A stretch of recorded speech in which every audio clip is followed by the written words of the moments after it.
evening with them. I hope everyone is doing okay. So, my name is Sharmin Haidar. You can call me Ash. I'll be your moderator for today. So I thank you everyone for joining today's session with our honorable guest today, Pamela Tan. And we appreciate you guys' effort for cleaning up your schedules to join this talk.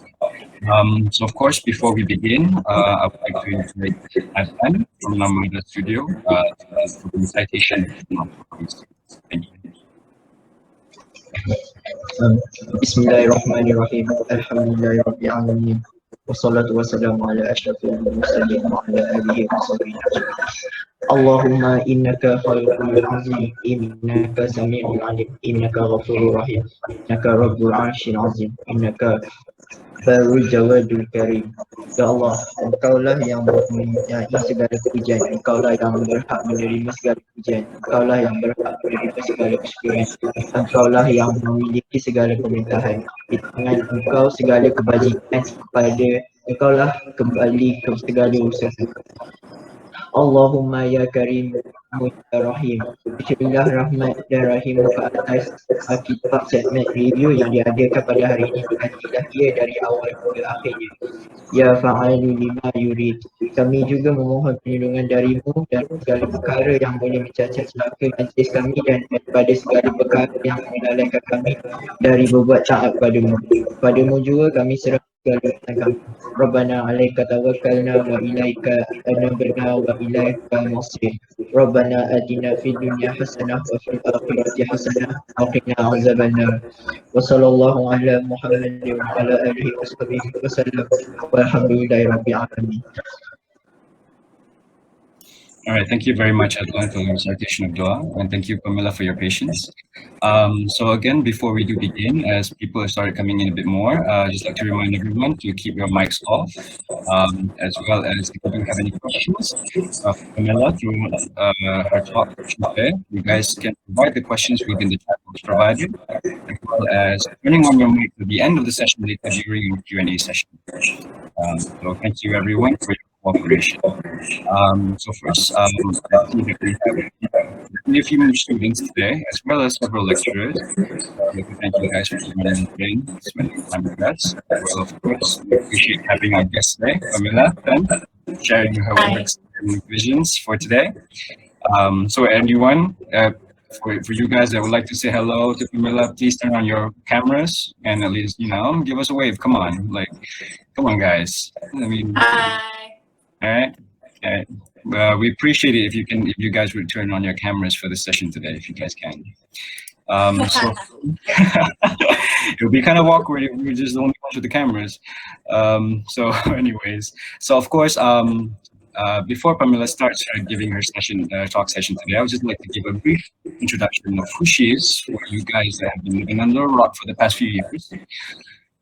So she is a fellow graduate from Master's Part 2 from the University of Greenwich. And she is also right now working as an architectural designer, in which she explores her visions and projects through both architectural and artistic means. And that you can see those projects actually on her website, which is pamelatan.com, if I wasn't mistaken, as well as her Instagram of Hussein Studio. So you guys might recognize her work through her very signature and unique design language, and which is visible through several projects such as that of Indian, as well as Projection Kite, and of course, well, study years as well, while she was in the University of Greenwich, she did not finish any of her time there. She gave birth to several projects such as that of Royal City, and also Mafabindi, right, if I wasn't mistaken, in which was also actually awarded or accepted, if I wasn't mistaken. So without further ado, I would like to pass the floor to Pamela for the session. Thank you very much. Hi. Okay. Hi. Thanks so much for having me today.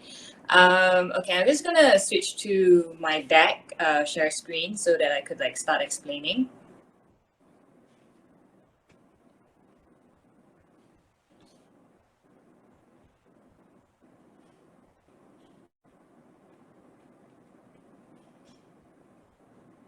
So can everyone see what I'm seeing right now? Does it work? Hello? Yes. Yeah, okay, good. Okay. Okay. So yes, just a little bit about myself is that yes, I did study architecture. I did my architecture back in Taylor's in Malaysia locally for degree, 3 years, and I pursued my master's in architecture in Greenwich University. So today I'm just gonna probably just share with you guys like a bit of my insight and observation of what I like in the realm of art and architecture and design, because that's what I do right now, what I dabble with.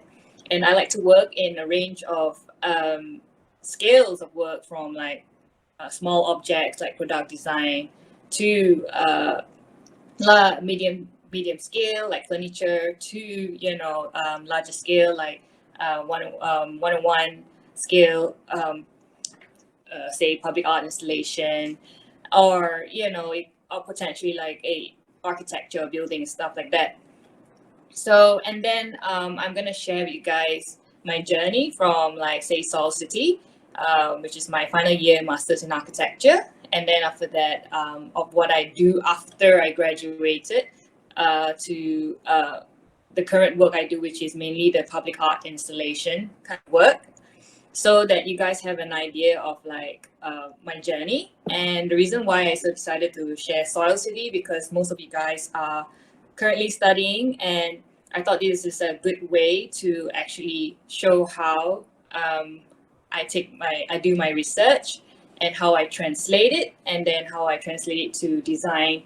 So yeah, so this is what I like to dabble with, like in the realm of art, architecture, design. I think the best part about architecture is that it's very comprehensive, and I like to look at things that deals with society, and sometimes they are like spectators. Sometimes it creates dialogue and discussion, or creates debate. I like this sort of like content to play with, and sometimes it's just immersed to the delights of the unknown. Not sure if you guys know him. His name is Bernard Shumi. He actually, coined this quote like, to really appreciate architecture, you may even need to commit a murder. So architecture is defined by the action it witnesses as much as by the enclosure of its walls. Murder in the streets differs from murder in the cathedral, in the same way as love in the street differs from the street of love, radically. So what it's trying to say is that architecture is not simply about space and form, but also about event, action, and what happens in space. So this is the little things that I find it very interesting. So back in London, like me and my college mates, uni mates, we like to go to exhibition, and this is some of like the exhibition that I really enjoyed, that I remember, that I find it very memorable. There's this one exhibition in Tate Modern. It's called Empty Lot. What the installation means is that it provokes question about the city and nature, as well as wider ideas of chance, change, and hope. This sculpture is by Abraham Kruszewicz, and basically you see these little triangles. They are compact with soil, and then like the exhibition is probably like 4 or 5 months, and over time you can see it started growing in plants in the museum. I thought that was really interesting. And this is one of the work that I find it very interesting. Not sure you guys heard about them. It's called the Paper Architects. Alexander Brodsky and Ilya Atkin. This is one of their many projects. I think they're known for like narrative architecture, or like fairy tale architecture. So this is called the Stageless Theater. Basically, it's like a mobile theater. Like, just imagine like a moving mobile theater going around the town. And I find it really interesting. This is one of the contexts that I actually extracted from them. The author said, for those who know how to look, the life of the city is unpredictable, a constantly changing, mysterious spectacle. One must feel oneself a viewer. Observe the streets, yards, and cars through the frame of the theatrical portal. Then the meaning of the presentation, where everyone plays his or her own small, unrepeatable role, will begin to reveal itself to you. So I find it very interesting because, this grandeur theater is normally like, for the orang atas, and it's for like, ballet and opera and stuff like that. But this one, behind the curtains, you just see the mundane road, the everyday life, and you begin to wonder, like, you actually rarely pay attention to your surrounding, your where you walk in your urban surrounding, what they do, the little things like how people cross the street and stuff like that. So I thought that was really interesting, and yet it's kind of like, rhetorical and stuff like that. So then when I was in Shanghai for an architecture trip, actually, a company trip, but this was not part of the plan in the company trip. This was like I came across by chance. It was one of during the free day of walking in Shanghai, and I saw this thing, and it was like, it's just a random box in the middle of a park with this like black frame inside. And then like naturally a lot of passerbys, including me myself, would want to approach nearer, closer, and just want to peek inside that what's in the black frame. You want to see what's inside, but it's too dark, so you can't see anything. So next thing you know is that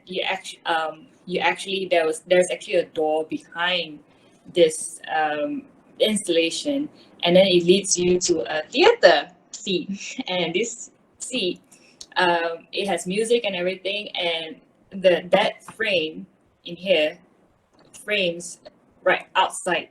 So basically, like, we are watching the people, and this reminds me of the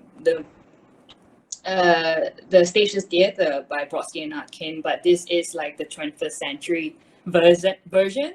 So I thought that was very interesting, and a lot of people just laugh because they can tell, like, they just start approaching in, and everyone's looking at them, like peeking in, and so it became like a bit of a comedic thing. But other than that, just looking at how people cross the road and everything, and it just made me realize, like, wow, we never really sit back and observe like the streets, and it's actually quite nice and calming, to see how people spend their everyday life just like walking your dogs, or with your kids and stuff like that.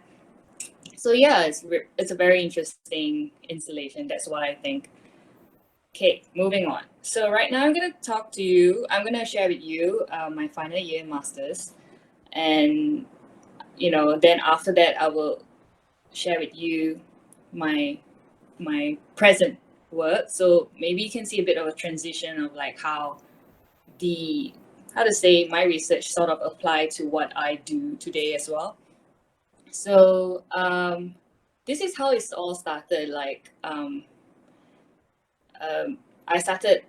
we have this thing in before our master starts, my tutor gave us this homework where, like, okay, find a subject or a thing that you guys want to work on your final year masters, because one project is 1 year, that kind of thing.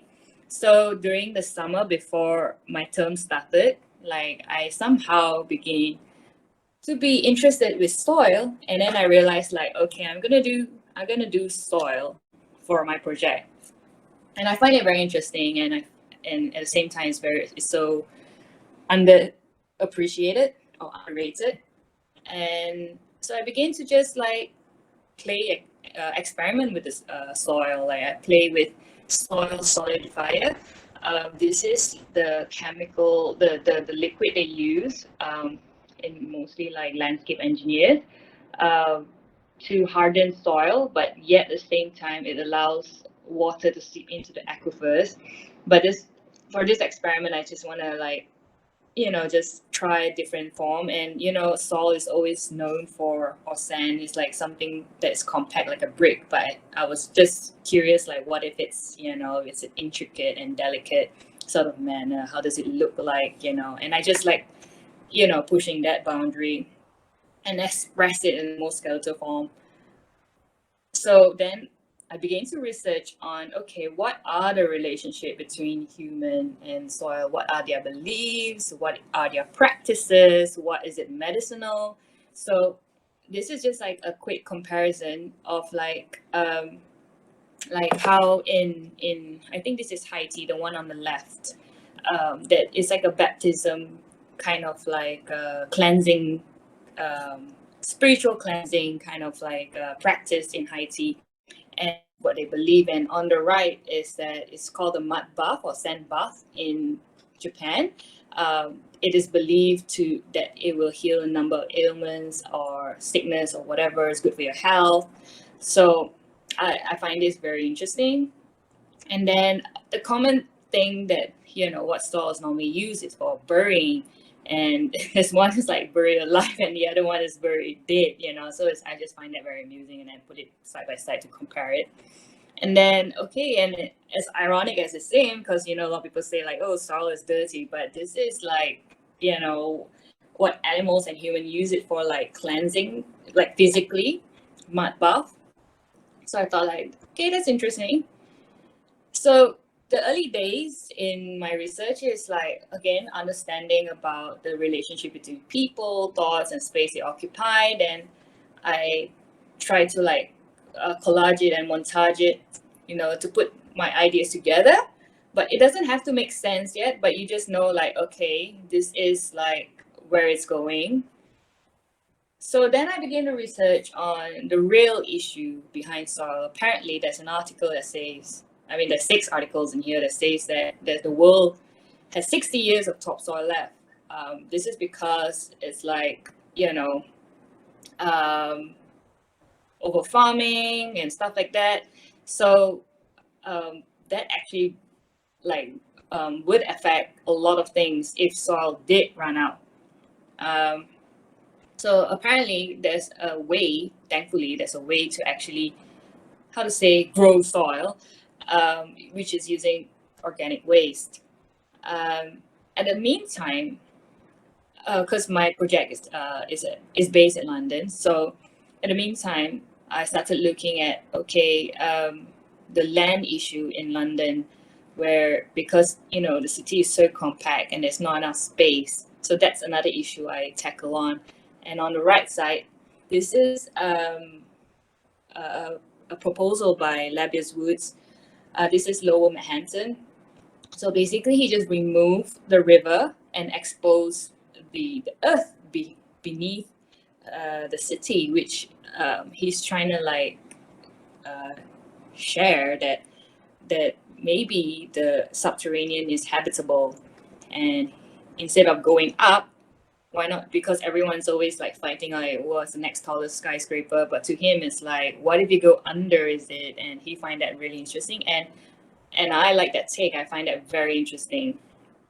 So then I look at, this is London, an aerial view of London, and this is Thames River, and this is I applied back Lapis Woods input on Lower Manhattan, but this is probably like London.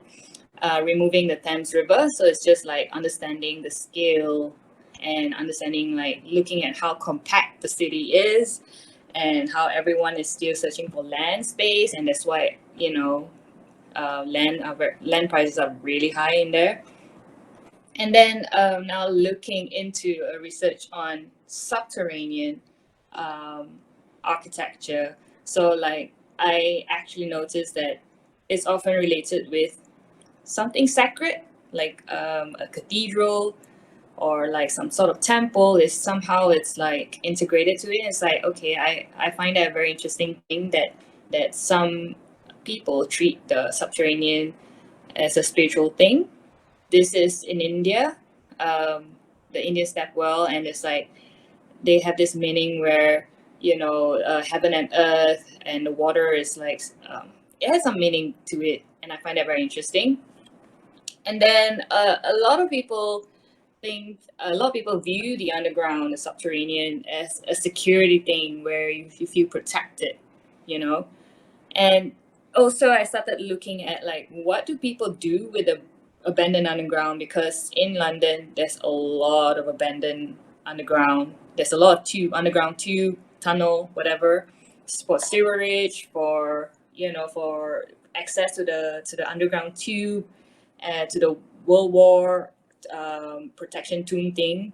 So here in New York, it's like they actually reuse it for like a reuse for gardening, and same goes as the one in here in London, and I find it very interesting how it the abandoned space are transformed to something else instead.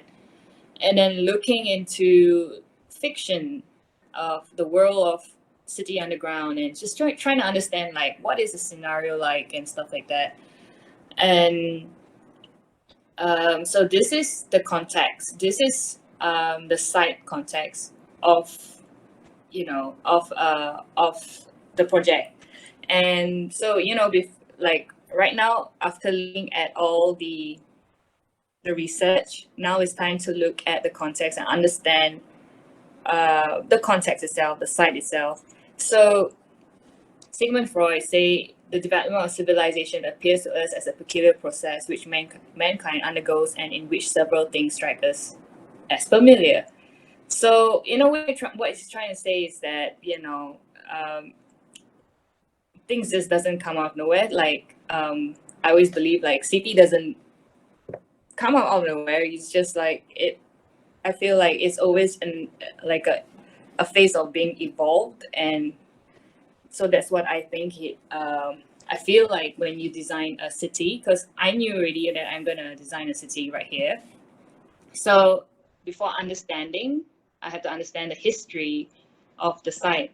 So Greenwich Peninsula started by it's just a marshland, and turned into like an agriculture thing. And then after that, people start bearing up the side as a wall, so to keep the water out.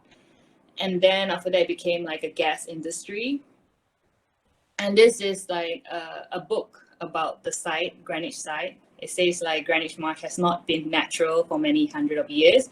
If indeed it ever was, it became man-made when the river was kept out of it, and the land has been managed from time as it was reclaimed from the river. So this is a blueprint. Okay, the one great thing about in UK is that you get to access all their blueprints, their maps, the historical maps from their archives, and so I managed to get them, and this is like so what I did is that I overlaid all the footprints of and the maps of between 1846 to 2019. So in a way, what I did is because I want to see the transition of the past footprints to the present. And you see, it's like it sort of makes sense, like how they sort of like insert their roads to the building compartments and stuff like that, and the O2 arena right now. So it's just interesting. And what I did is that I began to merge them, and it is as if like an archaeology sort of like activity, where you actually begin to dig the ground according to the footprints of the past. So that's what I always believe, that like it's always like things doesn't just sprung up out of nowhere, but it's always informed by the past or influenced by the past. And so this is like again like an excavation of looking at the footprints, and this is where I begin to reveal, like you can see the underground tunnel network, piping, stuff like that. And this is a model I did using CNC, so which is like, because again, like the act of like excavating, but this is like milling, and this is this material is high density foam. And so this is like where I begin to translate my design to excavate the work. Okay, I'll explain this later. So yes, and so this is where like on the left side, I think how it started, the design, where the design actually restarted, is that I started looking at the underground tube and the underground foot tunnel. I don't know if I could actually point it out. It's like, let me see if I can point it out here. like around here. Let me see if I could do it. You know what? Never mind.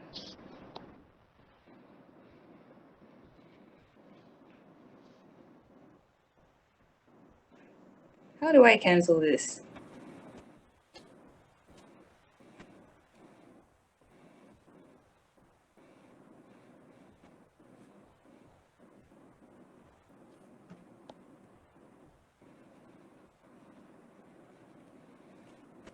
Okay. So yes, then this is, so basically, let me just see how I did it. Okay. So basically what I did is that I began to like design fragments. I knew what are the programs and I began to insert it inside. Okay, let me see. I'm trying to refresh my memory. Okay, so this is the research that I did and how it's translated into a characters of the city. So basically, Soil City is it's taken place probably like 100 years after Soil ran out, and so it's more like questioning like how does the civilization react to it, and how does architecture take place. So that's the whole bigger question of like this project, and these research are like the ingredients that translate to the program or the character of the city. So there is like soil houses, there is soil bank, there is soil depository, there is like this is the soil ingredients from the back here, and this area here is to export the soil out. So yeah, this is like a diagram to show like how this group of this small civilization that started off, that survived from and they view soil as like a very precious thing, as like it's probably equivalent to money, that kind of thing. So that's why they live and celebrate and of making soil, and also like produce soil to to give the rest of the part of the world. So this is like an aerial view of one of the soil production house, and basically in here you can see like organic waste truck dumping organic waste in here. And I thought like how production house works. It's like, why can't it be delightful? Why can't it be a bit more interesting and celebration kind of way, instead of like boring moving belt kind of way. So yeah, so this is what I imagine a science lab, a soil lab look like. And this is an aerial view of the soil bank. This is the middle line here is the existing underground tube, because right now it's like added, so it's revealed. And behind here are like subterranean soil houses. This is a sectional perspective view of the soil depository. So above here, you can see a bit of like fragments of like the Indian step well. And then below here is where you see like lots of chamber of, growing plants or soil inside here. This is a 3D sectional model of this drawing. Yeah. From the side view. So basically, this round thing in here, this is the foot tunnel, the existing foot tunnel in Greenwich, and I thought like now it's excavated, and I felt like you design something that grows from the tube. So this is just a comparison of like, a Google map of area view of Greenwich Peninsula, and then this is my proposal. So yeah, like this is just my thesis driven sort of a project, and yeah, this is my version of Soil City, and of course it's just like mainly about understanding the scenario and understanding the bigger question, and understanding like how people would react to it, not just like, oh, it's just a production thing and all, but it's also something that they believe in like the earliest research I did, like how, like how Africans, like they have rain dance because, there's lack of rain and stuff like that. So in here, it's like, I imagine that the civilization celebrates soil and believe in it, So yeah, just my master's proposal. Okay, now I am moving on to my first installation I did back here in Malaysia. So after I graduated from Greenwich University, I returned to Malaysia. I mean, I worked a bit in London, then I came back to Malaysia. I worked in an architecture practice for nearly a year or two, and then after that, I felt that I felt like I know what's going on in the practice and understand how it works and how the project flows. I feel like I learn enough, but I feel like deep down I want to do something that I am interested more. So this is where I began to explore. So I left the practice and started doing smaller scale work first. Then towards the end of the year, I landed with this project, which is called Eden. So I'm gonna share with you like what are the challenges, what's it like working with a client, and what's the challenges, working projects like these, and how do you still stay true to your intention and your narrative. So this, the site is at 160 Retail Park, and this is like a typical brief from the client, which is, so basically the theme of the mall, 160 Retail Park, is about nature. So this is a client's brief where they felt like we should play with something with like literally nature, about green, about recyclable stuff. And they constantly, which I understand why, they constantly emphasize on that it has to be Instagrammable, it has to gain exposure, it has to attract people in, So yeah, like this is a typical brief. So this is literally how I actually shared the presentation to the client. I actually shared them this whole thing, like this kind of like lecture kind of slides. So what I did is that I told them like, okay, what if it's an installation that does, touches on nature, but also it provides a certain experience that that could question or leave them feeling delightful, or understanding the elements of nature. So then I told them, okay, this is my version of nature.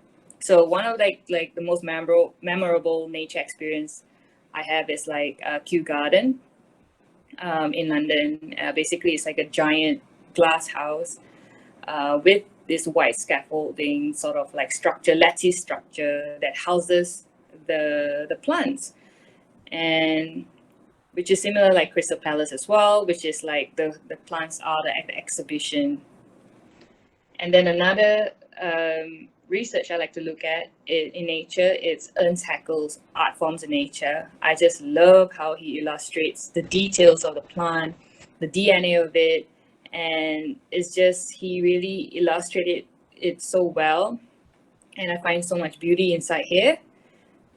And then another form of nature that I find it very interesting is cave experience. There's this book, Journey to the Center of the Earth by Jules Verne. There was this part where the visitors, where the explorers like came into this huge cave, and they describe it as a very interesting cave, which reminds me of Fingal's Cave in Scotland, where they have this like very cathedral-like extrusion of hexagonal thing, which is naturally made by the waves and the sea waves. So apparently, like there's music composer that actually went to the cave and was inspired by the sound of the splashing and the echo of this cave, and he actually translated it to his music, musical piece, which I find that very interesting as well. So also it's a continuation of my master's work, but this is this is actually my 4th year, but yeah, the one in Seoul City as well. So the first element I looked at is veins and water droplets. So I decided to fill up the whole room with veins with water droplets. And then this is how it looks like from side, like how it's constructed. Everything has to be interconnected.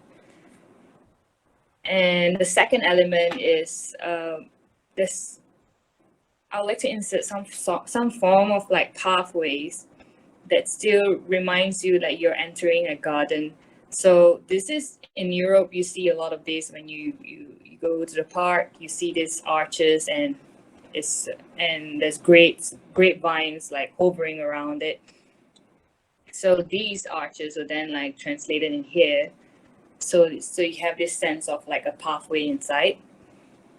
And then looking again at Ernst Haeckel's work, again, like I'm trying to find ways to because these details can only be viewed under the microscope.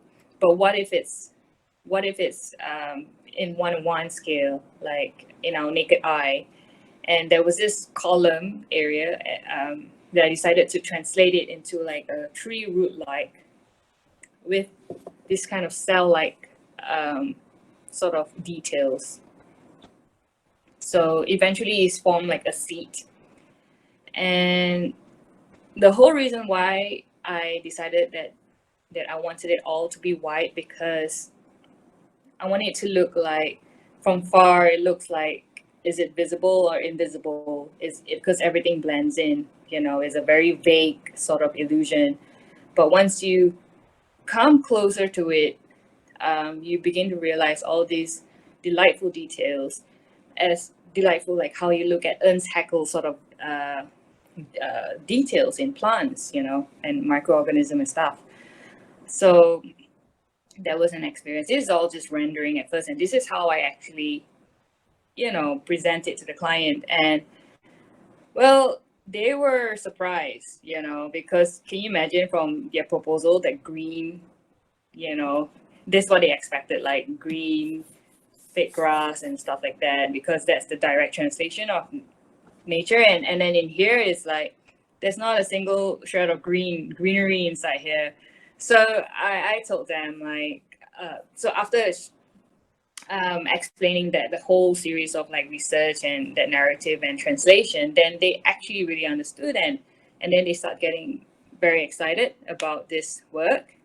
But another problem is that they ask is why is it possible, because this kind of work look like it can only be done in overseas. Like does Malaysia has this kind of like technology or whatever. So I actually did a prototype and I showed it to them and say, look, it's very possible. And then then slowly they were like, okay, they're like confident and like 100%, let's go on with this. So yeah, so basically this is the story of Garden of Eden here, just a temporary installation. This is how it looks like. So when I do installation, it doesn't have to be the viewers or the audience or the visitors when they visit the site. They don't have to necessarily understood or like have a similar view like what the author or like me have. It's like it's okay if they have their own interpretation. That's the beauty about installation, where everyone has their own takeaway, And I like that whole idea where they see something and it just looks familiar, but at the same time it's not familiar, because it is a translation from many things, and certain things will actually strike them familiar, and they begin to wonder and question. And that's the beauty about, again, public art installation, that it gives you this kind of conversation and it gives you this kind of feeling, or it asks you, you have your own takeaway and you constantly think about it. And that's my experience whenever I visit all kinds of art installation or works, you know, and I like to contemplate about it. The next work I'm going to present to you right now is projection. So my client is Oppo Malaysia, the phone brand, and they wanted me to emphasize on the phone camera. So because apparently Oppo, you know, specializes or focuses on camera. So then this collage you're looking at is sort of like a summary of like how it started, like the language of projection to camera. So I like to look back to history of like how this camera was first invented, which is apparently it's all started with these guys, which is, you know, the invention of perspective. So people like Abraham Bose to Leon Battista, Alberti, the grid veil, to Albrecht Dürer, which he used a string to measure the objects, and that's how he, you know, take the grid lines to mark the grid lines to get the perfect perspective of that object. And then there's Philippo Brunelleschi, who rediscovered linear perspective using a mirror. And so basically the mirror has a hole, and then there's a hole behind the canvas. Yes. So what he's trying to do is that he was wondering, well, how did he manage to frame, mirror the church behind him, or the building behind him, and that somehow it fits into the canvas so perfectly, and that's where he began to discover linear perspective, and then which gave birth to camera obscura, and then after that camera. So I find that relationship that really interesting, of like how what made to what, like from perspective to, you know, to cameras. Like I find that very interesting. Like, and now it's all in the phone, you know. So this is like the early collage I did. Is like you know, it's just, you know, just how to say collaging. I actually really showed this to the client, like, you know, that instead of see this projection, you see a projection on the phone, because it just shows like a bit of a juxtaposition of like the present and the past, and it's a bit humorous to look at it, you know.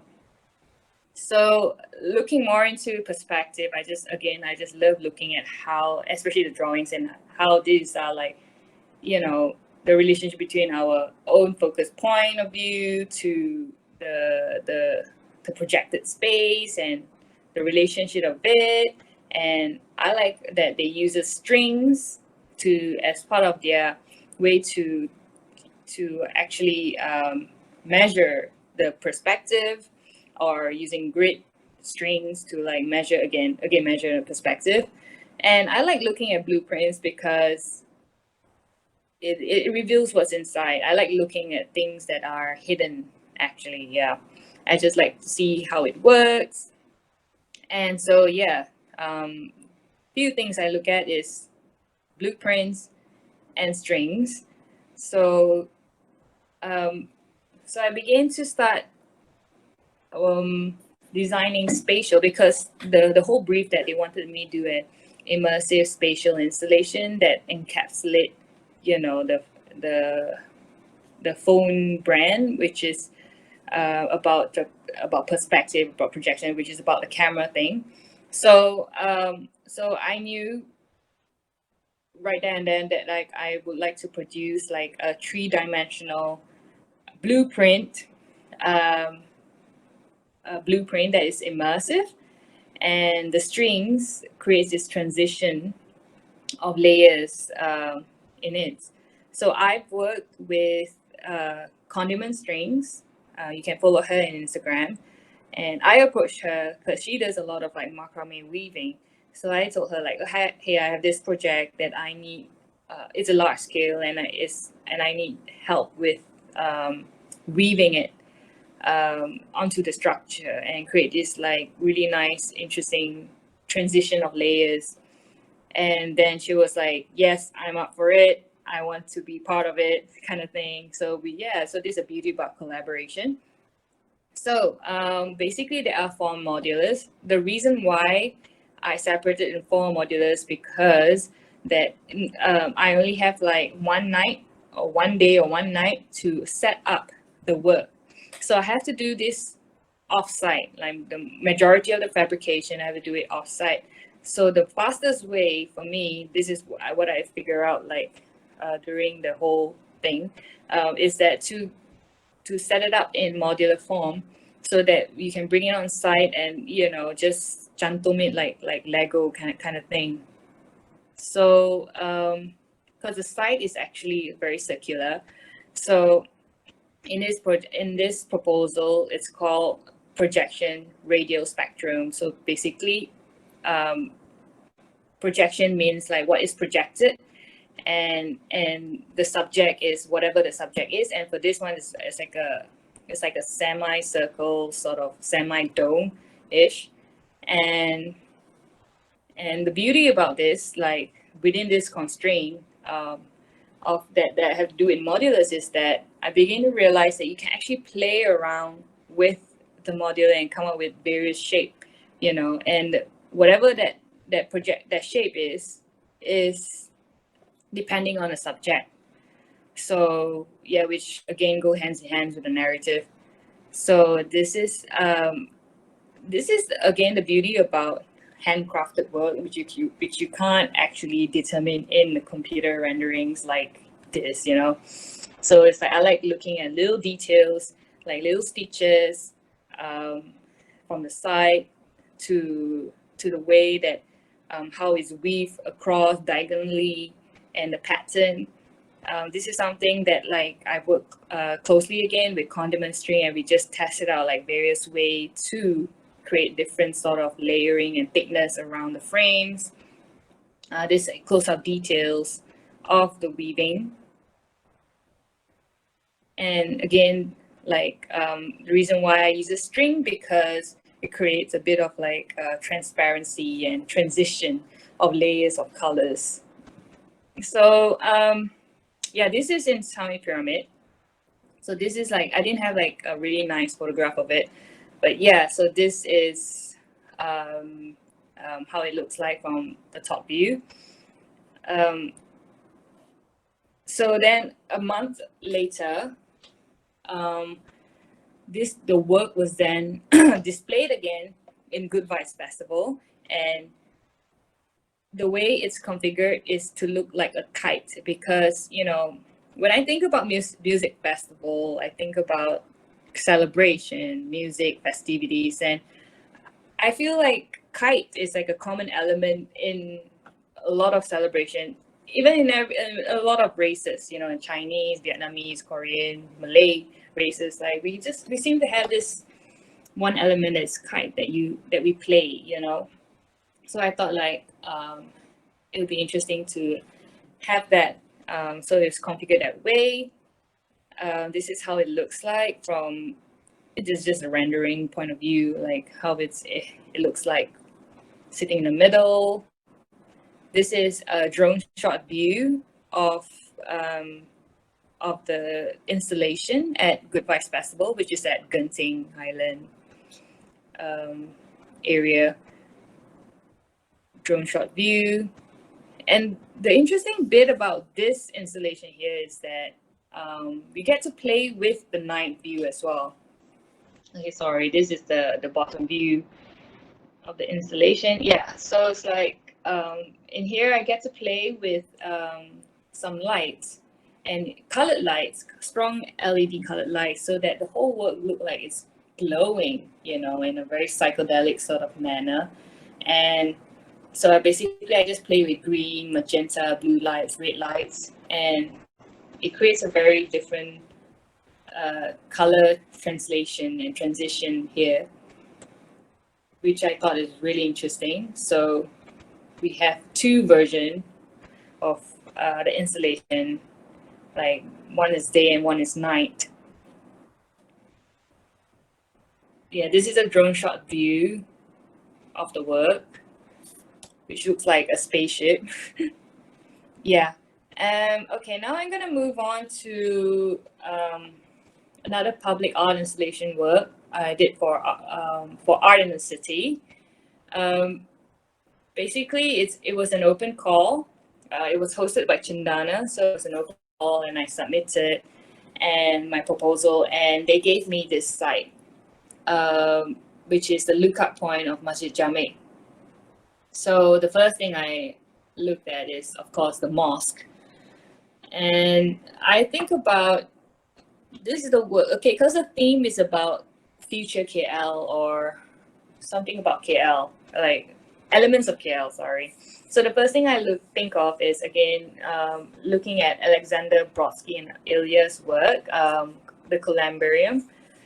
Basically, in this work, is like, because Columbarium is used to archive, or to simpan urns, like, so to remember those who has passed and stuff like that. But this one, he actually plays like building that are destroyed or about to be destroyed, and he felt like, so it's just like a narrative where, like, it, what is important that should be kept and kind of thing, as like an archive.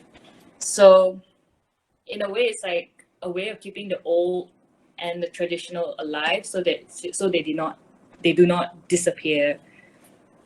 So the first thing I did is that I highlighted because it is a lookout point of Masjid Jamek, so I highlighted the outer line, the shadow, more like a shadow of the mosque. So that's why it's obviously, you see in here, it's the dome, so hopefully the visitor can actually relate to that. But anyway, so the dome, I took up the form, extract it, and I insert layers of lattice of shells, and I purposely made it how to say, empty, because the shelves are meant to be interpreted by the visitors of what do they feel is disappearing. So there were cotton strings that's weaved around the dome. So from the upper view, it's more compact, and then slowly, like, it's loosened up to the bottom. So in a way, it's trying to show that the dome is slowly disappearing ish kind of like vision. So this is like my conversation working with the fabricators, like how to construct the metal fabricators, like how to construct the dome. I actually have to do a prototype and show to them like how it works and everything, which is very helpful. Basically, the dome is made out of mild steel, laser cut. And then after that, when it's powder coated in white, and then it was when we brought it to the site, we started weaving them with cotton strings. So yeah, that's the whole idea of like of this sculpture here, because it's a lookout point to, because this whole platform is a lookout point to the Masjid Jamek. But in here, with the installation, it changes the platform, the purpose of the platform a little bit. Like, it also looking into like what is disappearing here in KL, It's like a foreshadowing kind of thing. So during the period of the exhibition, I've worked with two different group of people, or like more like two different people from different communities. So this is the first person I collaborated with. Her name is Winnie. So what she does is that she's a yoga instructor, and also she teaches urban sketching, very similar like KL Sketch Nation and stuff like that. But she does it like when back in Europe. So I thought like that to have her to look into the work and collaborate with her, like say, I asked her, the first thing I asked her is like, what do you think is disappearing here in KL? And I want you to have your own translation, your own take of like, in your own way of what is disappearing, like make use of the dome.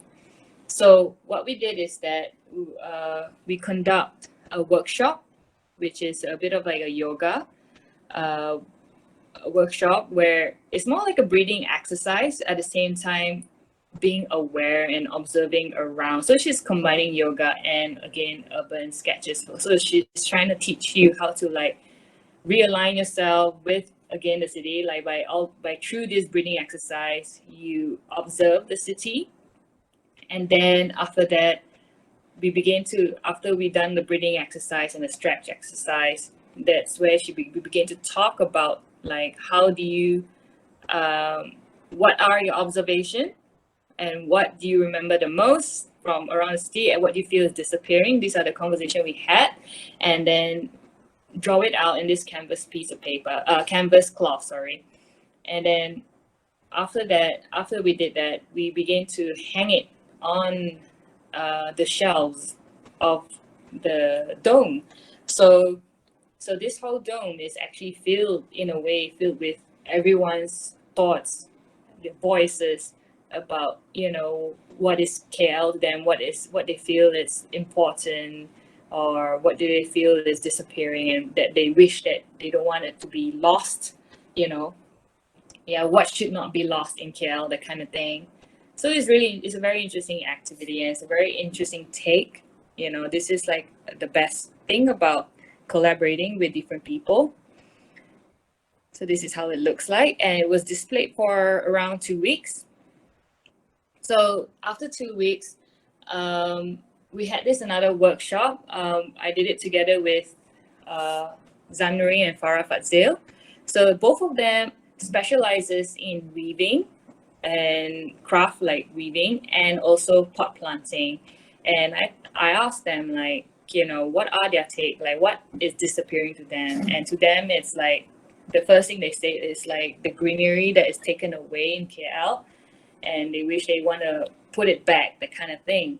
And I was like, okay. And then this is where the conversation unrolls, where like, okay, maybe we can like, this is a little activity that they want to express and contribute.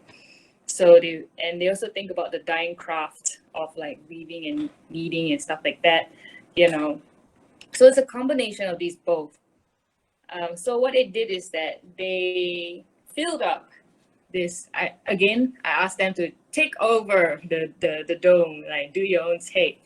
And so what they did is that they conducted workshop on how to plant and how to weave the pot plant into the pots and to the dome, and which is a very interesting class I did with them. So basically this whole dome is filled up with plants for over like 2 to 3 weeks, and also like the participants get to bring back their own plants and little weaving that they did. So it's a bit of like a little souvenir for them to bring back.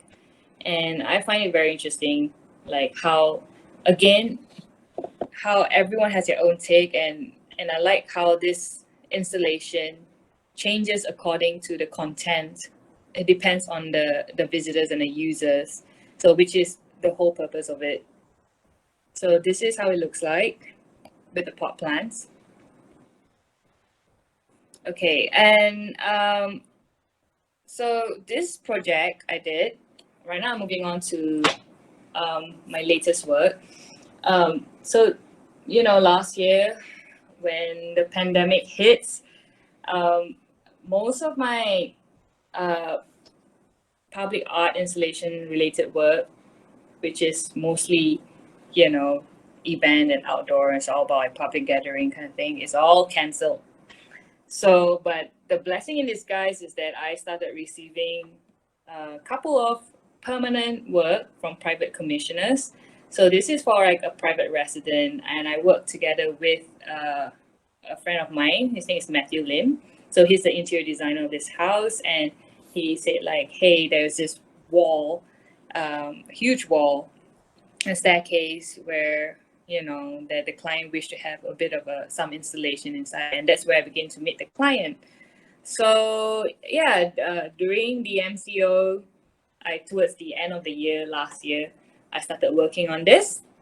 So it's a very simple project.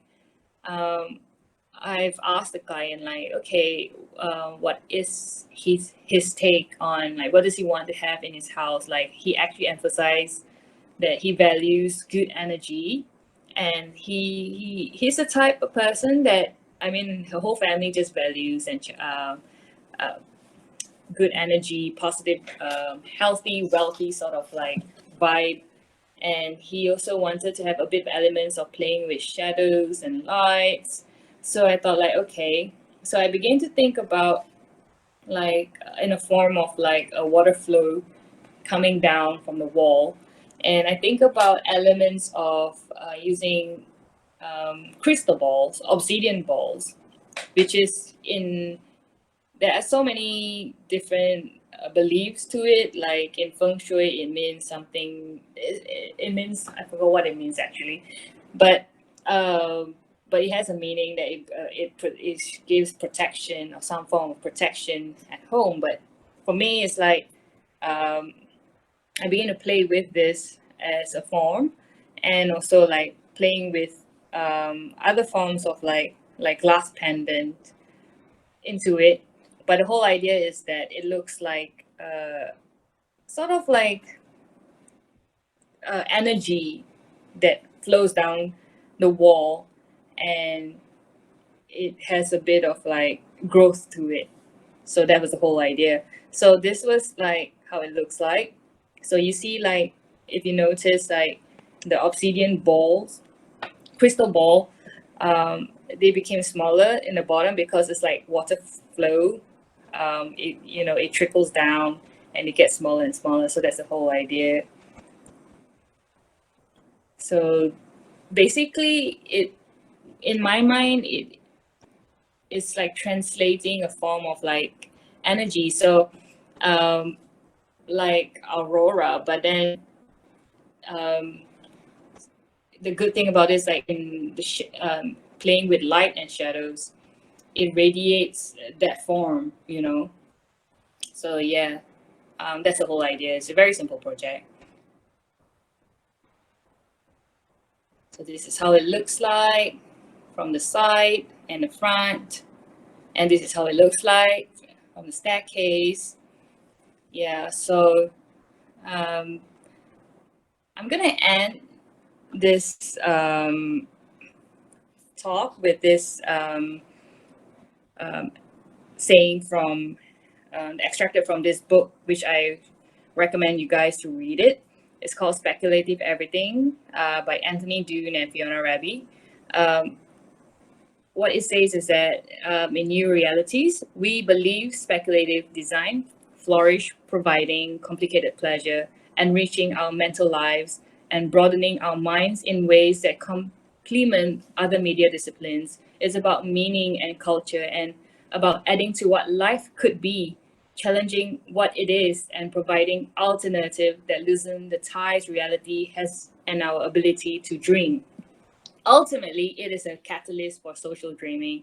So this is something that I, how to say, like a bit of like a manifesto to what I do in my work. So yeah, that's it. Thank you. Okay, let me just try to end this. Stop. All right. Okay, first Sorry, and it was very foremost, long. that was completely fine. No problem. You could have gone longer. I don't think we would have minded at all. And foremost, thank you so much, Pamela, for that very inspiring and very amazing talk. As I'm pretty sure a lot of us here are now very much inspired.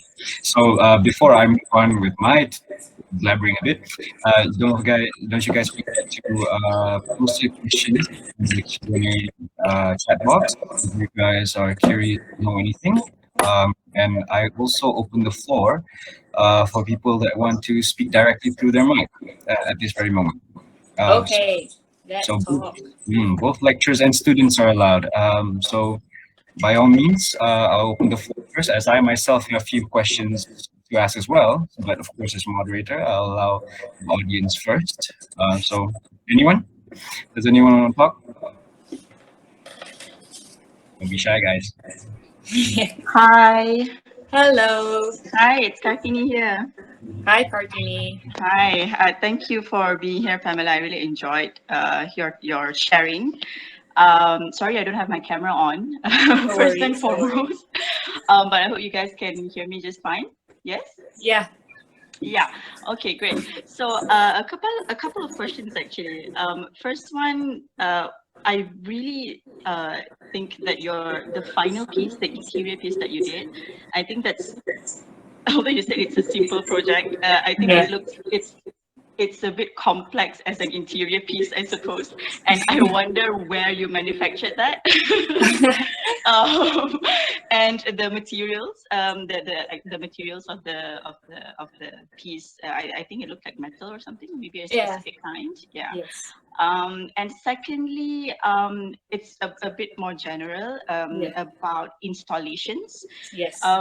So, well, installations are mainly temporary in nature, right? Especially when it's like a one-off commission, or for a specific campaign or something. So what I'm interested to know your opinion as an installation artist about the sustainability of installations. In terms of the message that you were originally trying to portray through it, and also physically, because you built it with such care, responding to a certain context or a certain branding or image of your client and so on. So I'm just wondering, as an artist who's doing all the work and the thinking behind it, what's your take on that? Thank you very much. Okay. Thank you, Kartini, for the question. Okay, I forgot what's the first question. The first question is, where did you manufacture it? Oh, where did The I last manufacture it? Okay.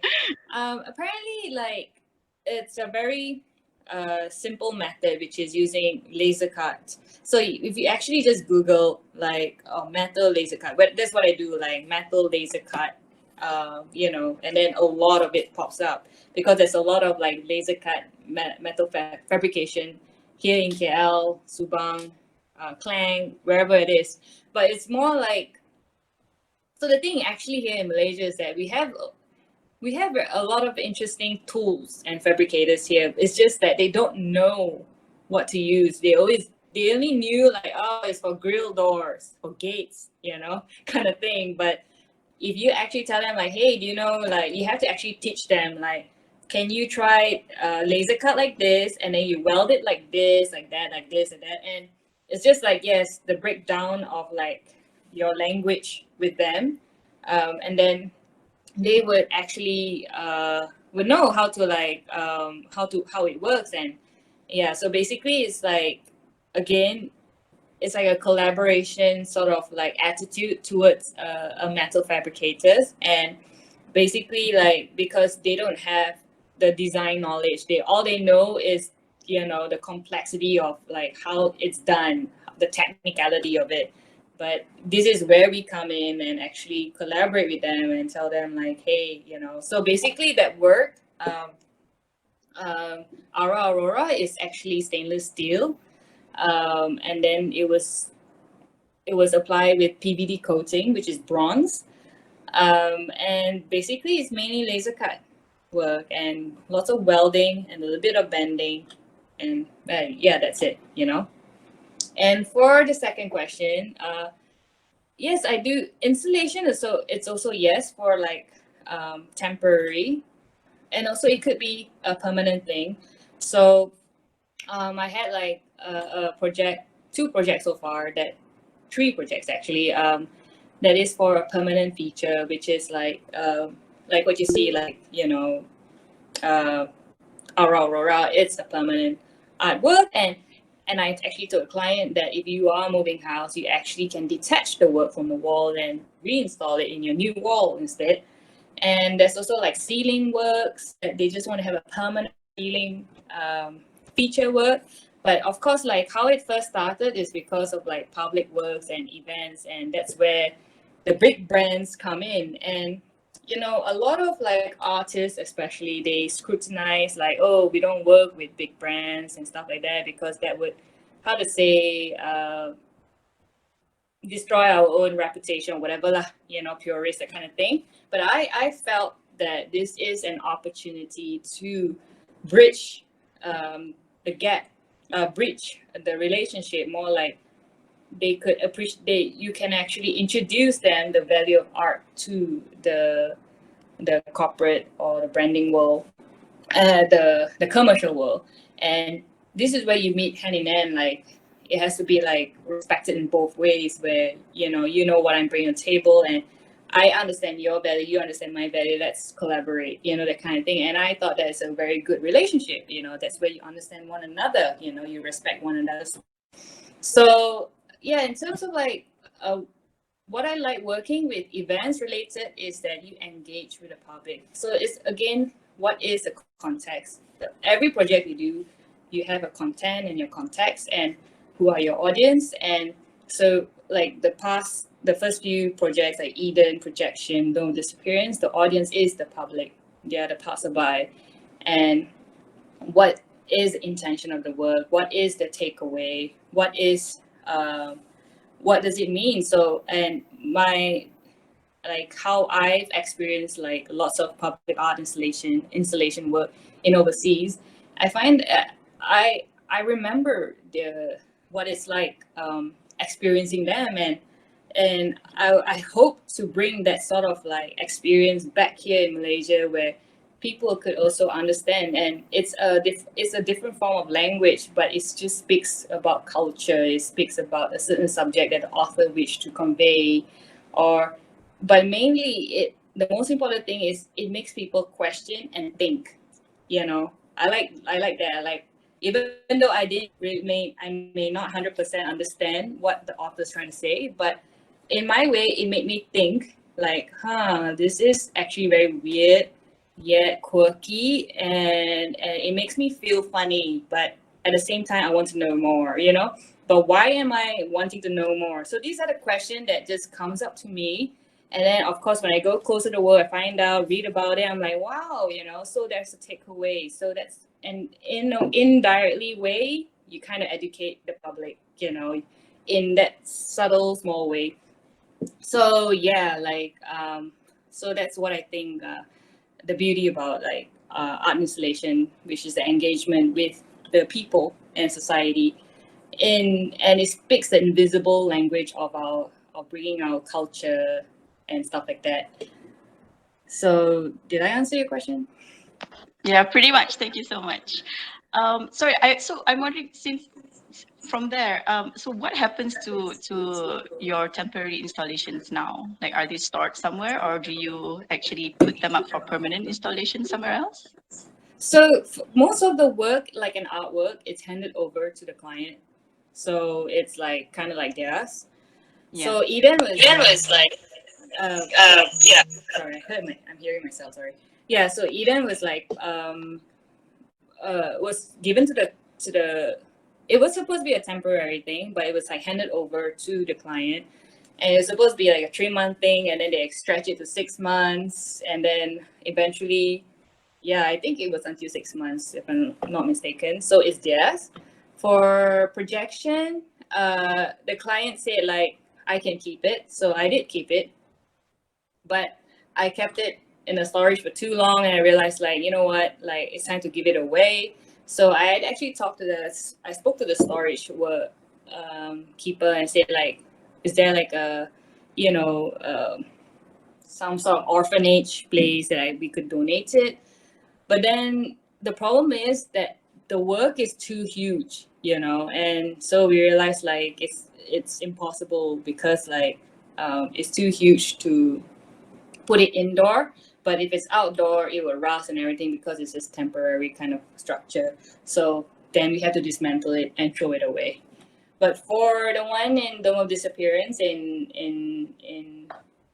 for Arden City, it is now reside in Rexcale, and it's like, again, it's meant to be a temporary installation for only like 3 months. But yeah, right now it's in racks, and it's like, okay, it's fine. It's okay to be there because it kind of like, how to say, relates in a ways in KL context. And I think they actually written there in the description that, where it's originally from and stuff. So I decided to give it to them.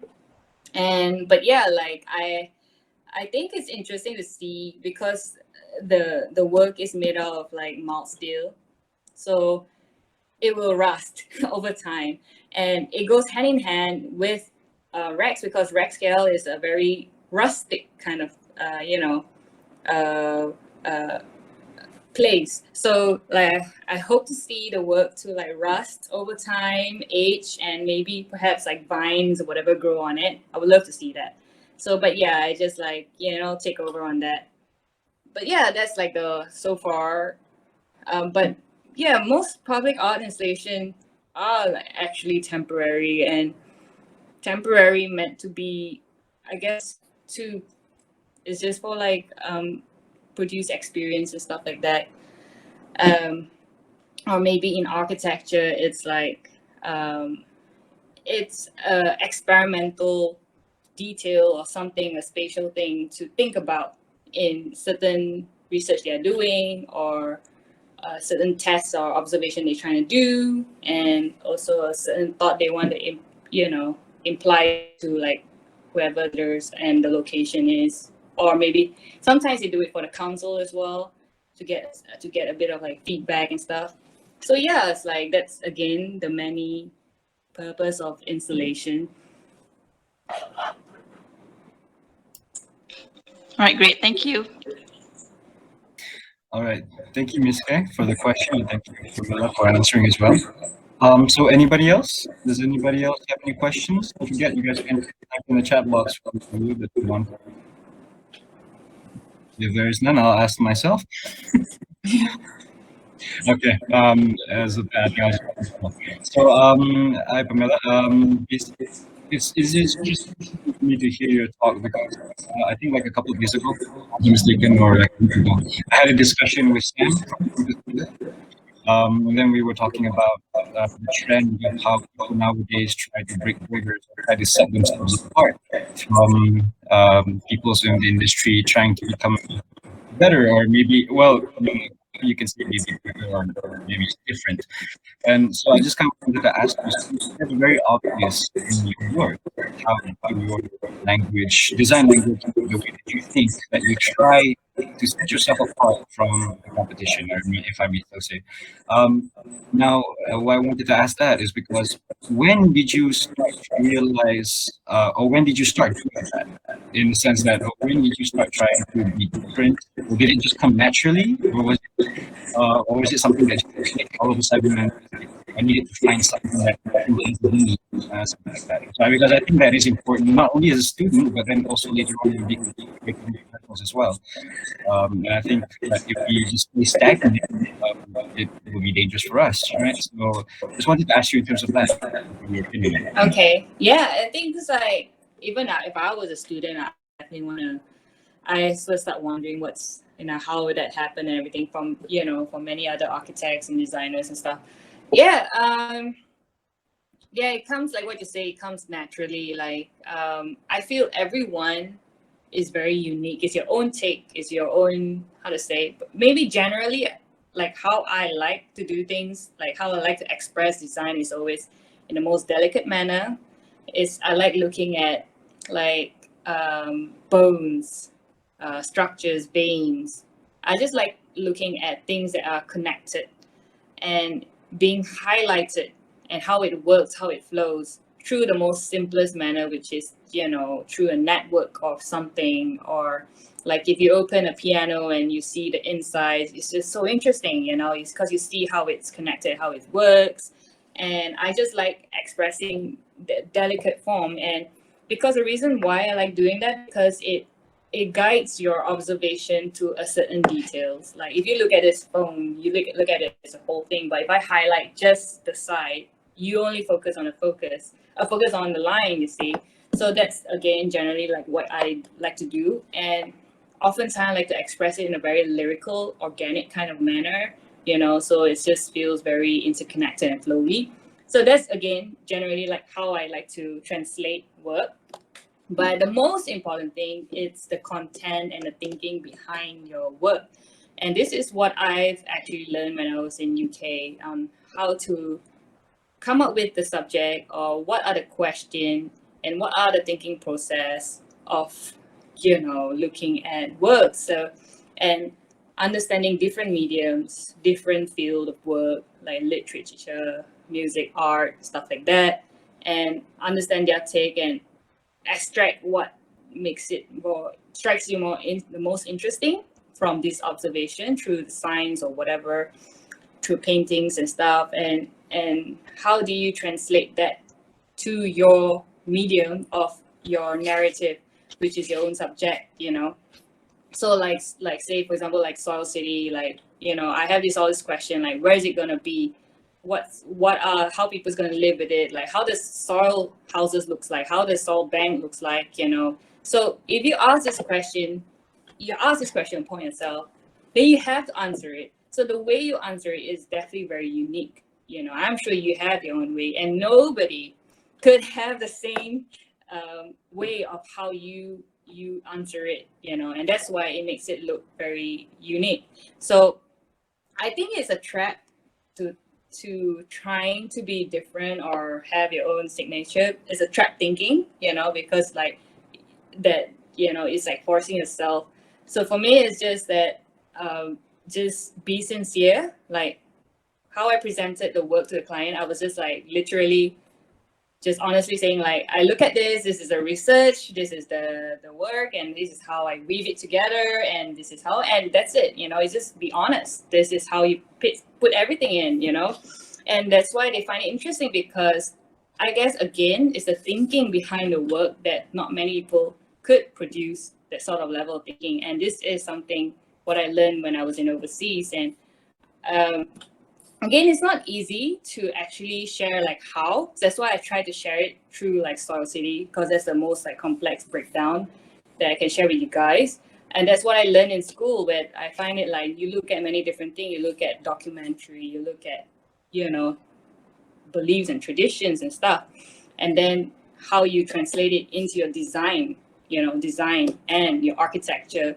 So I think that attitude is what I kept it, and continually practice it to every project I do, So I always try to search for interesting content.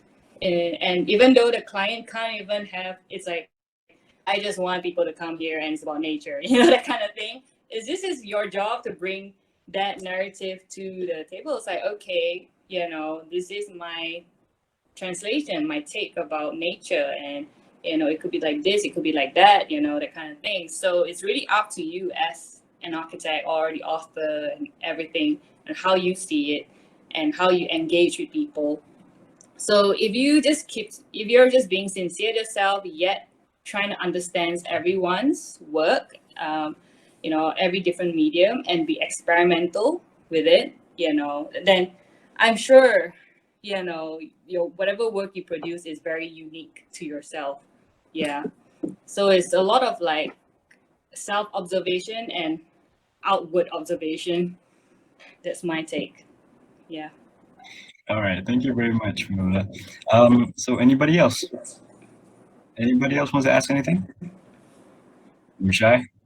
Yeah, don't be shy. You can ask me about, students' work, college times. Oh, do you know that I am classmates with Sam and Adra? Oh, really? Yeah, we are classmates, same unit, same tutor. Oh my God. But they're like 1 year junior lah. But we work together. How were they when they were in their school times? Actually, when I was okay, to be honest, when I during my time, I struggled a lot. But I noticed Sam and Adra never struggle a lot. And I realized because they were quite exposed back in UiTM. I was from Taylor's. I was lost, like a lost sheep. Me and my other friend, Noreen, which she's one of the person who works in the workshop just now.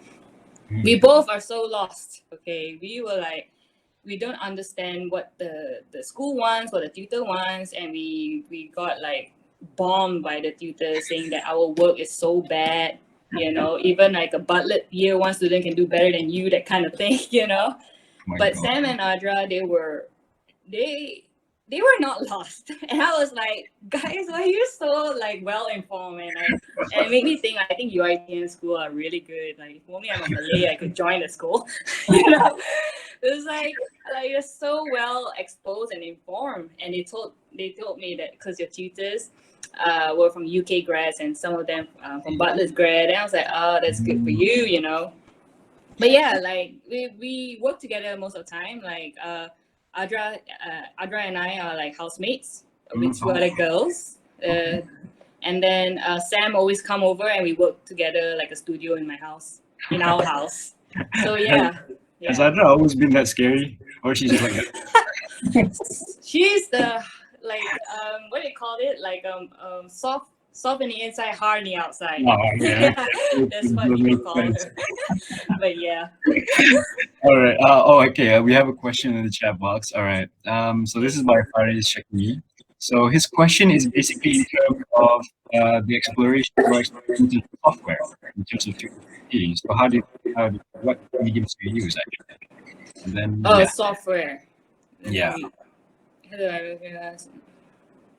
Okay, yeah, basically I use AutoCAD, 3ds Max, and for AutoCAD for a lot of like laser cut kind of material kind of work, and 3ds Max just to render. I'm not very good at it actually. I only use 3ds Max so I could see the 3D, and what I did in my drawings, like say for example Star City, like I just rendered the shadows and light and form to it. Then I brought it over in Photoshop and I put like soil texture on it, and then a bit of like vignettes and lighting a bit here and there. That's it, you know. So yeah, I'm not very good at software stuff like that. That's the reason why I hired Safwan. He's very good at 3D. Oh, yes, I get him to do all the rendering and stuff like that. He's amazing. Sure. But yeah, it's like basically, but if you want to think about 3D prints and stuff like that, yes, I use 3ds Max, and you have to export in STL file and everything. But apparently, in 3D, it's better if you use Rhino. That's the most like NCNC as well. Like this is like the most recognizable software in 3D printing and Rhino. You know, like without any problems. If what I believe so far, like my knowledge, yeah. Because they always have like problems with my file in 3ds Max. Oh, So really? I was like, yeah. So. All right. Hope that answers your question, Faris Checkmate. So anyone else would like to use the mic? Anyone else? Going once, going twice? Okay, then I'll continue asking. So basically, Pamela, so considering the pandemic that we have right now, right? So what are your visions for your studio for the coming years to come? And and actually one more, do you have any plans on teaching? Oh, teaching.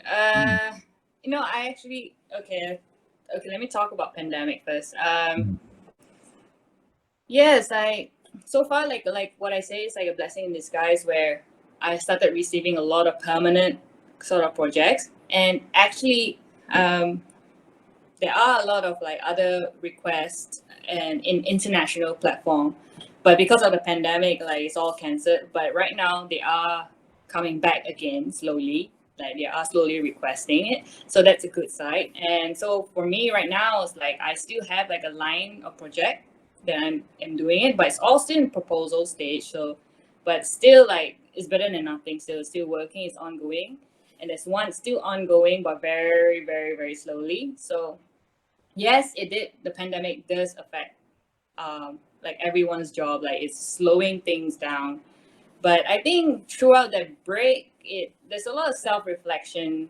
At first, it's like high anxiety and everything, whatever. But then it made me also like a lot of self-care and awareness and, you know, reflection to look at during that period of time. and it made me think about my work again and sit back and think about my practice, where it's going. And I get to spend more time on whatever that slowed down project is. I get to like work on it, because a lot of my previous project I only have like 2 weeks to work or 3 weeks, but this time like I had months to work on details. So it's like, that's great, that's a good thing. So but right now, like, I'm thankful that I'm still receiving like projects, and it's just slow, that's it, but it's still moving. Yeah. So yeah. And about teaching, actually I did think about teaching the moment I left my practice. But then after that, like, I have a lot of projects, and I decided like I have no time for teaching. So yeah. So I feel maybe the only thing I could do is just appear as a guest lecturer once in a while and share my work to the students. So I felt like the work speaks volume rather than so I think that's the best way to also like teach, because even when I was studying in Greenwich, one of my tutor, he actually brought his own portfolio he did back in Bartlett. His name is Pascal Bronner, and he showed us his work he did back in masters, and he won the Sargent Award and President's Medal, by the way. So he showed us his whole portfolio work, like from A2 works to huge large drawings to the physical model. And that blew me away, like the level of work. So like even like the Star City you're looking at is all in just drawing. But if you see the real thing and feel the paper and see the model, it's a different relationship again. So it makes a lot different. That's where I begin to realize like he actually said this to me, which I still remember right now. He said that, oh, everyone can draw very well, but it's not how well you draw, it's the thinking behind it, So that's why I say, like, at the end of the day, it's like, it's not about skills, because everyone can outdo anyone with skills, but it's more about the thinking behind the work that makes it incredible, So, and I remember that from that day one, and I remember his work, and that made me realize, like, he also said that you don't take it as like another certificate, like degree certificate. Take it like you believe in it. That becomes your career. And so in a way, like, it did become a career, that attitude towards it, that research, and the experimental is, you carry it to your practice as well, Yeah. So yeah. Okay, well, hopefully when this pandemic is over, we can re-invite you, and you can bring also your models next time. That'll be great. Hopefully, yeah. Sure. Okay, I think we have a question in the chat box. Oh, this is a long one. By Noor Amira Ramlan. So basically, yeah, I think this one you may have to read. Okay, I'm reading now. Right. So means that every installation and projects that you've made, especially the kite projection that took attention the most, you mentioned that you work with your friends in terms of string weaving. My question is, how do you find the right suitable way to tie it around a modular structure? It's going to be quite complex. Yeah. So what happens to kite projection now? It's one project that gave it away. Oh, okay. Yeah, like, how do I know? It's like, yeah, that's the beauty about experimenting. So I made sure that I did like smaller scale work, and I show it to her, to the weaver. Her name is Honey, from Condiment String. So because she does a lot of like 1-to-1 scale sort of work, and she weaved it around, and so that gave me an idea on her prototype of like how it looks like. So then basically it's like you have to test it on site. Like the moment the structure is built, I was like, okay, let's figure this out. And we have that I gave enough period of time to have the experimental phase, so it's safe enough to but I do get what you mean, like, how do you make sure that it could work, so that's a little risk that you have to kind of take, but you have to do a lot of like research. Like there are a lot of people who uses string and this sort of medium in a way, so you can actually learn from those projects as case studies. And then also, yes, that's the whole point of having like a weaving specialist to to try to work on it, like say from this bar to this bar, this distance, let's try weaving it. Does it, bend or whatever? Does it have to be tight? What sort of like technique to apply? And this sort of technical advice on the technique and weaving, that's where Condiment Stream comes in, and that's where she shared her knowledge on like doing this level of scale of work and stuff like that. So yeah, that's the whole point of collaboration, like,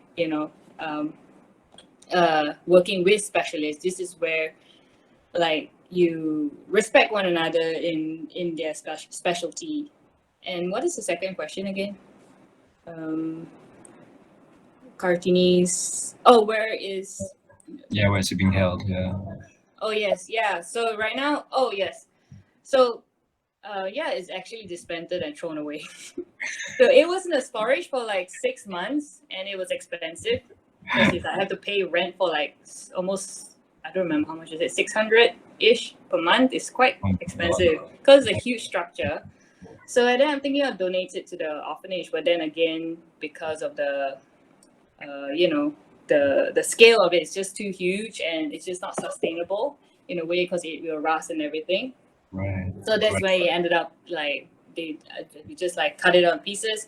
But you can recycle the metal pieces. That's a good thing. You just send it to the recycle center and then recycle the string and the metal piece. So yeah, it's gone away. Of course. Okay, I'll keep that in mind. Yeah. All right. Well, anyone else? Does anyone else have any questions? Is there none? Well, if that is the last question, we may have to end the discussion now. Okay. Well, thank you very much, Pamela, for sharing your time with us and sharing your works and giving us your presentation. Thanks for having me. Thanks, guys. Hopefully we can have you again, but more for an informal session, maybe a podcast, maybe just for discussions purposes rather than a very formal session talk, maybe next time. Sure. Yeah. Maybe better, I think. Oh, wait. Last minute. Here's a question. Okay. What is Hello, it? Pamela. I'd like to ask, for each new project that you get, would you come up with the new ideas for each one, or do you keep a continuity that shows that you made it? Oh. Oh, yeah. Like, yes, of course. Like, I try to come up with with new. Obviously, all project has its own content and its own intentions and stuff like that. And of course, I try to keep it fresh. Sometimes, like, it's just certain medium that you prototype it, you play with it, but you can put it one side and see if it works for the new upcoming project and say, oh, does it actually fit in there? So you can actually work that. It's a back and forth thing. There's no like perfect like, well, I'll start from scratch, and it's like an ongoing series because I play with a lot of mediums. I play with strings, I play with acrylics, I play with all kinds of materials. So it's just like understanding like if you experimented with these mediums or where it's going, and then okay, that's the prototype bit, but looking at the content, if it sort of relates with it, you can actually include that into it, so yeah, it's like but yeah, in terms of like content wise, it always has to be refreshing. Like if I can just, it's customized to the project itself. Yeah. All right. Well, anyone else? Any more last minute questions before we end the talk? Hi. Sorry. It's a very good sharing. Thank you so much. Very, very nice. I'm super impressed with your artwork. Thank you. Yes, correct. It is actually something. In fact, I believe if the students can have the experience somehow one-to-one scale, they can do sculptures themselves to be implemented in their syllabus, maybe their work, projects. Because see you're very eager to do your work. So coming up with very nice ideas, creative. I really appreciate especially something about getting concept, justifying about your work. I really agree about that. Yeah, Thank thank you you. so much for the sharing. I'm sure the students really happy with that. Me too. Thank you so much. Thank you. Mhm. Right. Actually, we have one more question, or two more questions now, from Natasha Faizi and Vlad Amin. So, Okay. quick one from Natasha Faizi, a non-architectural question here. Yeah. But you know, how do you find clients in the first place? And how did they reach you for the first time, knowing that you can produce these works without prior experience? Yeah. First question. Yeah. Yes. Okay. And should I read the second question? It's actually, Yeah, I think so. Yeah, that'd be fun. similar identity to most of your work. How do you suit it with a certain brief from your client? Oh, okay. So, okay, the first question, okay, what's the first question about again? Well, finding Finding your clients. clients. Okay. Yeah. Okay. So, after I left my practice, which is around like quarter end of 2017, was it 2017? Then after that, beginning of 2018, that's where I began to start trying all the small little things I always wanted to do. So I started doing a plant holder base, little things like this. And then I tried to rent a booth in Publica and start selling them, just to see the reaction, just to understand the markets, understand the game here in Malaysia, the creative side. So I started doing that and managed to sell here and there, very small amount, but okay. And then, but the whole idea is just to experience it.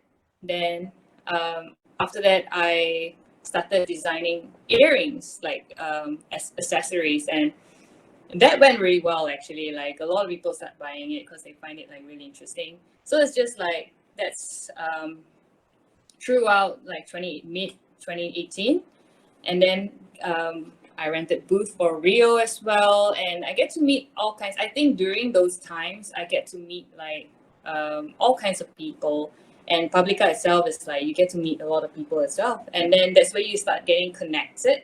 It's like, hey, can you do for this event? Can you do for this wedding event or whatever, for this kind of thing? But so this is where I get to meet different people.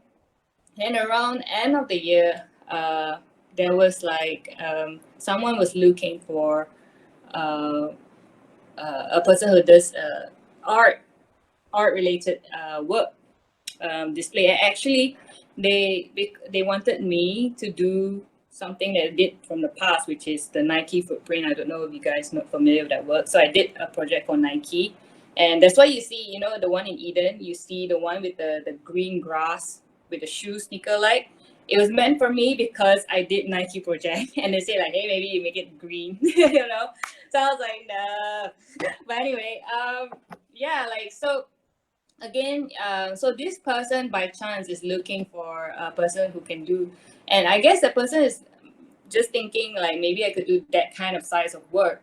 That's where I came in and just like, hey, since you have this space, make it like an installation. And I told them like what are installation for, like how it's done overseas. Like in a way, you have to kind of like, I don't want to say it, but it's more like educating the client, because to them, you have to understand their point is just a marketing point of view. Their job is just to bring people in, and bring revenues to the mall. So for you, this is where you can actually tell them like, hey, there's a different way, but yet at the same time, it brings art value, whatever. So yeah, like and then so that was end of 2018. Like I got an opportunity, and I decided to show them like the things I could do, and thankfully they believe in me, and trust me with that work.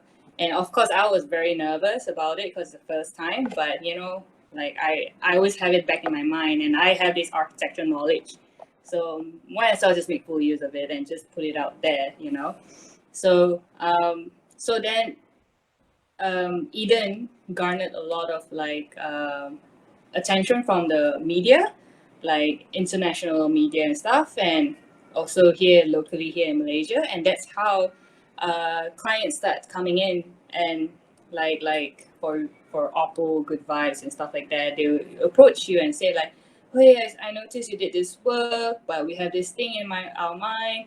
And actually, for Oppo, like they didn't even ask me to do. Actually, projection was not even part of our discussion. It was they wanted me to do something else. They want me to just do hang 2,000 phones, mock phones, and to a word for that spells out Oppo Reno or whatever. And I was like, okay, I could help do that. Then I told them like, hey, I was looking into your branding and everything, and then I literally just pitched them that whole idea, and they were shocked. They were like, they didn't expect this proposal. So what I'm trying to say is that you guys have to be spontaneous, like with understanding, like make full use of opportunity and just be spontaneous with new ideas, and that's like what I did, and then only they were like, okay, maybe this is for Sami Pyramids Avenue. Yeah, we will use this for this. So because I did give them this pitching, and then like, okay, yes, we're gonna fund this for this idea, this wonderful idea, and so it's the conversation of like of this collaboration where you bring in the ideas. So so that garnered some public some attention as well from the media, and that helps you, I think. Again, because of that, the spread of like of the work, that's how I get the work. That's how I got the job. So my main message is that you guys need to put out your work, no matter where. Like, of course, during the first few time, it's like, financially it'd be very difficult. You have to do it for free because you need to find opportunity. So you just have to like, okay, just work with different organizations that somehow you could actually put your work in there as well. So people could see, and you never know, like people will find your work like interesting. Because I actually thought